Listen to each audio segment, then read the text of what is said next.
नमस्ते दोस्तों, स्वागत है आपका मिस्टर टेक स्काई चैनल में। और आज इस वीडियो में हम बात करने वाले हैं ऐसे 3 फ़ोन्स की जो आपको अवॉइड करने चाहिए परचेस करने से। और ये जुलाई एडिशन है, हर मंथ का हम एक एडिशन लेके आएंगे जहाँ पे हम ऐसे फ़ोन्स के बारे में बात करेंगे। तो अगर आप इनमें से कोई भी 3 फ़ोन का आप सोच रहे हैं परचेस करने का, तो वो बिल्कुल अभी की अभी रोक दीजिए। और इस वीडियो में सिर्फ हम उस फ़ोन की बात नहीं करेंगे, बल्कि उसका ऑल्टरनेटिव मैं बताने वाला हूँ कि उसकी फ़ोन की बजाय आप कौन से फ़ोन्स ले सकते हैं। तो सबसे पहला जो हमारा फ़ोन है वो है नार्ज़ो 70 टर्बो।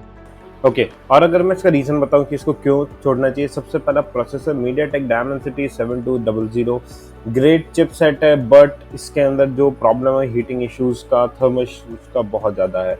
दूसरी बात करें तो ये ओनली अवेलेबल एक में ही है, वो एनर्जी ब्लू वेरिएंट, जो कि हैवी यूआई लाइक वो एक सबसे बड़ा इसका प्रॉब्लम है। दूसरा, एड्स एंड ब्लोटवेयर इसमें भर भर के आते हैं और प्लास्टिक फ्रेम में आता है, तो एक क्वालिटी वाइज बहुत ज़्यादा बड़ा क्वेश्चन मार्क है। और ये सब चीज़ें जो हैं, अगर मैं प्राइस सेगमेंट की बात करूं तो वो एक ओवर प्राइस मुझे लगता है। और अगर मैं आपको इसका ऑल्टरनेटिव बताऊं तो ये 2 फ़ोन मैं आपको ऑल्टरनेटिव बताना चाहूँगा। एक तो Vivo T4X plus iQOO Z10X। अब इसका रीज़न ये भी है कि एक तो ये बैटरी बहुत अच्छी है दोनों फ़ोन में, 6500 mAh की आपको बैटरी मिलने वाली है, फन टच ओएस मिलेगा, और थर्मल जो है वो बहुत अच्छा है। दोनों के अंदर आपको थर्मल इश्यूज़ नहीं मिलने वाले। तो ये एक मैं कह सकता हूँ ऑल्टरनेटिव उस फ़ोन के लिए Realme Narzo 70 Turbo Pro 5G के लिए बेस्ट है। दूसरे फ़ोन की अगर मैं बात करूँ तो वो होने वाला हमारा Galaxy A06 5G। चिपसेट अगर इसकी बात करें, सबसे पहले प्रॉब्लम मैंने हर जगह लिख भी रखा है कि 4GB रैम के अंदर आता है, LCD डिस्प्ले है और वीक वैल्यूज़ है। अब वो भी क्यों है? क्योंकि एक तो ओवर प्राइस्ड मैं कहूँगा, दूसरा सिर्फ 60 हर्ट्ज़ का रिफ्रेश रेट आता है उस प्राइस रेंज में, जो मुझे लगता है कि जस्टिफाई नहीं, क्योंकि 120 हर्ट्ज़ हमें मिलता ही मिलता है। ओके, एंड Exynos 850 या फिर Dimensity 6100 जो है, ये फ़ोन के अंदर आपको देखने को मिलेंगे। अगर आप ग्लोबली जाते हैं तो एक अलग है, और इंडिया के आते हैं तो वो डिफर करता है। बट मोर इम्पॉर्टेंटली जो है, ये प्रोसेसर एक एंट्री लेवल के लिए कहूँगा स्लो है और ये जस्टिफाई नहीं करता। और अगर मैं इसको आपको ऑल्टरनेटिव बताऊं तो 2 फ़ोन मैं बताना चाहूँगा, Realme T1 और दूसरा Vivo T4 Lite। अब इसमें सबसे अच्छी बात है Dimensity 7050 है, जो कि फास्टर है, स्टेबल है परफॉर्मेंस, और एमोलेड डिस्प्ले मिलता है, 120 हर्ट्ज़ का रिफ्रेश रेट और 45 वॉट की फास्ट चार्जिंग आपको सपोर्ट मिलता है। और ये उसी प्राइस रेंज में मैं आपको बता रहा हूँ, जो भी ऑल्टरनेटिव है। तो ये जैसे अंडर 16,000, तो एट प्रेजेंट अगर मैं बात करूँ तो आपको 14,000 के आसपास ये फ़ोन मिलने वाला है।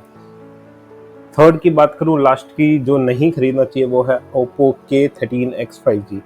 प्रॉब्लम वही HD प्लस LCD, और इसके जो बेटर ऑल्टरनेटिव मैं बोल सकता हूँ। और ये फ़ोन ऐसा नहीं है कि अच्छे नहीं है, अच्छे हैं, लेकिन हमारे पास इसके लिए बेटर ऑल्टरनेटिव जो अवेलेबल है, तो हम वो क्यों ना परचेज़ करें। तो सबसे पहले वही बात थी, कलर ओएस आता है, ब्लोटवेयर भर भर के आते हैं, Dimensity 6100 है, वही जो हमने ऊपर बात करी थी सैमसंग गैलेक्सी A06, इसके अंदर भी सेम प्रोसेसर होता है। तो वो एक सबसे बड़ा कह सकता हूँ मेरे लिए क्वेश्चन मार्क हो जाता है। और इसकी जो डिज़ाइनिंग है ये बहुत ही सिंपलेस्ट है। तो अभी इस प्राइस रेंज में हमें बहुत अच्छी डिज़ाइनिंग आपको देखने को मिल जाएगी।